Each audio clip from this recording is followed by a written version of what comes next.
তালের বড়া। ভাদ্র মাসে বাড়িতে তালের বড়া বানায় না এমন বাঙালি প্রায় দেখাই যায় না। বন্ধুরা, আমি আজকে সেই তালের বড়া বানানোর রেসিপি তোমাদেরকে দেখাবো। নমস্কার বন্ধুরা, সঙ্গে আমি ইরাবতী চ্যানেলে আমি ইরাবতী মণ্ডল সবাইকে স্বাগত জানাই। দেখলেন ওই যে তালটা নিয়েছি, ওই তালটা আমি ছাড়িয়ে একটু চটকে নিয়েছি। এবার দেখুন তালটা আমি কিভাবে ঝুড়িতে বেশ ওই যে ঘষে ঘষে ওর শাঁসগুলো বার করছি। অবশ্য প্রথমে ঝুড়ে নিয়ে তালটা ছুঁড়ে নিয়ে ওটাতে একটু চটকে নিয়েছিলাম জল টল দিয়ে নিয়ে। এবার আমি কিন্তু ওটাতে করছি, দেখুন ওই ঝুড়িতে করে যতক্ষণ ওটাতে রস আছে তালের, সেই রসগুলো আমি কিন্তু বার করে নিচ্ছি। বার করে নিয়ে দেখুন কতটা আমার তালের শাঁসগুলো বার হয়েছে। তলায় আমি একটা থালা রেখেছিলাম, সেই থালার মধ্যে সেই তালের শাঁসগুলো পড়েছে। এবার দেখুন অল্প একটু শাঁস আমি কিন্তু একটা ডেক্সিতে নিয়ে নিয়েছি।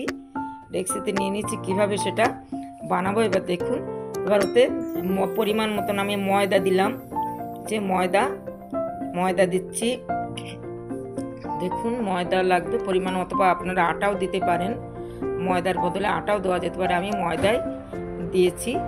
তো এবার দেখুন একটু কালো জিরে দিতে হবে, কারণ এইটার বেশ একটা সুগন্ধ ছড়ায় কালো জিরেটা দিলে তাল বড়াতে। তো আমি 2 চামচ দিলাম কালো জিরে এটাতে। দেখুন এবার চিনি, পরিমাণ মতন চিনি, গুড় দিয়েও করতে পারেন বা অন্যান্য মিষ্টি দিয়েও, বিশেষ করে চিনি দিলেই ভালো হয় সব থেকে। চিনি দিলাম। এবার সুজি দিলাম বেশ খানিকটা, ওতে পরিমাণ মতনই সুজি, মানে খুব বেশি নয়, পরিমাণ মতন সুজি দিলাম অল্প। তাহলে কি বড়াটা একটু শক্ত হবে, ভ্যাদ বেঁধে হবে না। এবার দেখুন বেকিং পাউডার, অনেকে কিন্তু এটা যাতে ফোলে, তাহলে এই জন্য খাবার সোডাও দিয়ে থাকেন। আমি বেকিং পাউডার দিচ্ছি যাতে বড়াগুলো ফুলবে, দেওয়ার সাথে সাথে এই বড়াগুলো কিন্তু ফুলে উঠবে। তাই বেকিং পাউডার বেশ 2 চিমটে মতন নিয়ে আমি ওই যে এর সঙ্গে মেশাচ্ছি। এই যে বেকিং পাউডারটা দিলাম যাতে বড়াগুলো ফোলে। যা হোক পরপর দেখতে থাকুন। এবার এটা আমি মিক্সড করছি, তাল দিয়ে প্রথমে মিক্সড করছি। তালের সমস্তগুলো মিক্সড করে বেশ থপথপে করতে হবে। এই জন্য এতে পরিমাণ মতো একটু জল বা অনেকে দুধও দিতে পারেন। তো আমি একটু জলই দিয়েছি, দেখবেন। তো আর একটু কথা বলে নিই বন্ধুরা, আমার এই চ্যানেলটা ভালো লাগলে কিন্তু অবশ্যই একটু সাবস্ক্রাইব করে দেবেন, আর পাশের বেল আইকনটি চেপে দেবেন। তাহলে যখনই আমি কোনো ভিডিও পোস্ট করব আপনাদের কাছে চলে যাবে, দেখতে পাবেন। তো দেখতে থাকুন আমার তাল বড়া বানানোর রেসিপিটা। আচ্ছা, একটু নুন দিলাম কারণ একটু নুন না দিলে ঠিক ভালো লাগবে না। তো নুন দিলাম একটু। আর এটা এবার একটু জল দিয়ে আমি এটাকে এই যে অল্প, খুব বেশি জল লাগবে না, কারণ তাল দিয়ে ওটা বেশ রসালোই হয়ে আছে। আর একটু দিয়ে ওটাকে যতটা পরিমাণ, কারণ যাতে বড়া কাটার সুবিধা হয়, বেশি ঝোলঝোলে হলে কিন্তু হবে না। তো ওই যে এবার অনেকটা এটা কিন্তু মিক্সড করতে হবে, খুব ঘেটে মিক্সড করতে হবে, যাতে এটা ফেনানো বলা হয়, ফেনাতে হবে। ফেনালে কি হবে, যত ফেনাবে তত এটা কিন্তু এটা বেশ ফুলবে ভালো, নাহলে শক্ত হয়ে যাবে। তো এইভাবে আমি বেশ অনেকক্ষণ ধরেই কিন্তু এটা ফেনাচ্ছি। দেখুন, না ফেনালে কিন্তু যে তাল বড়াটা করা হবে সেটা কিন্তু শক্ত হবে। তাই ফেনানোটা বেশ মাস্ট। তাল বড়া করতে গেলে এটা বড় জিনিস, এটা ফেনাতে হয় বেশি করে। আচ্ছা, এবার কড়াই নিলাম, কড়াইতে এবার তেল দিচ্ছি।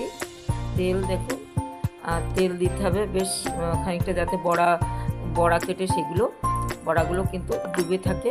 তার জন্য একটু বেশি পরিমাণে তেল দিতে হবে, এবং তার জন্য কড়াইতে তেল দিয়ে সেগুলো ফুটিয়ে নিতে হবে, ভালো করে গরম করে নিতে হবে। তেল বেশ পরিমাণ মতনই দিতে হবে, যাতে বড়াগুলো দেওয়ার পরে সেগুলো ডুবে থাকে।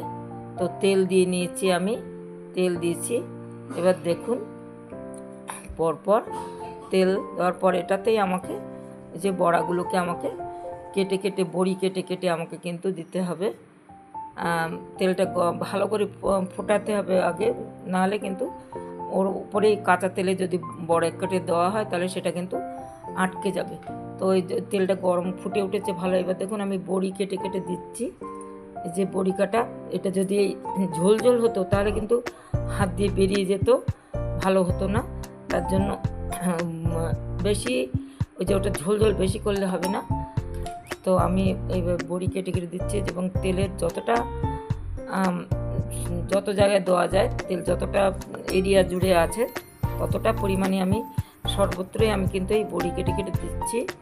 এবার এই সময় দেওয়ার সময় কিন্তু জালটা একটু কম রাখতে হবে, উনুনের আঁচটা, নাহলে বেশি আঁচ থাকলে কিন্তু তলাটা পুড়ে যাওয়ার ভয় আছে, ধরে যাওয়ার ভয় আছে। তাই আঁচটা কম দেবেন। সব বড়াগুলো কাটা হয়ে গেলে তারপরে গিয়ে আঁচটা কিন্তু একটু জোর মানে খুব জোর নয়, মিডল আছে, মাঝামাঝি আছে। এটাকে এবার নাড়াচাড়া করে ওলট পালট করতে হবে যাতে দু পিঠই সমানভাবে ভাজা হয়ে যায়।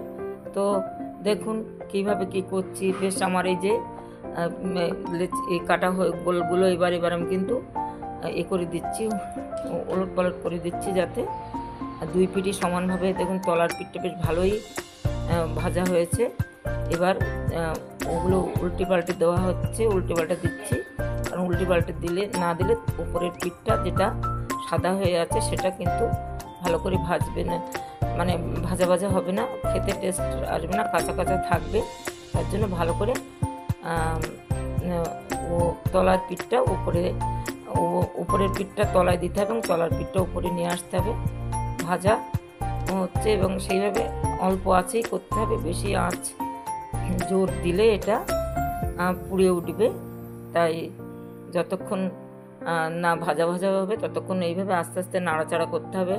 তো বন্ধুরা দেখছেন কীভাবে আমি তালবড়া বানাচ্ছি। আর যদি প্লিজ আমার এই চ্যানেলটি ভালো লাগে অবশ্যই আমার ভিডিওটি লাইক, কমেন্ট এবং শেয়ার দেবেন এবং অবশ্যই সাবস্ক্রাইব করতে ভুলবেন না। আর সবাই ভালো থাকবেন আর আমার ভিডিওগুলো দেখবেন, আমার পাশে থাকবেন। নমস্কার, ধন্যবাদ সবাইকে।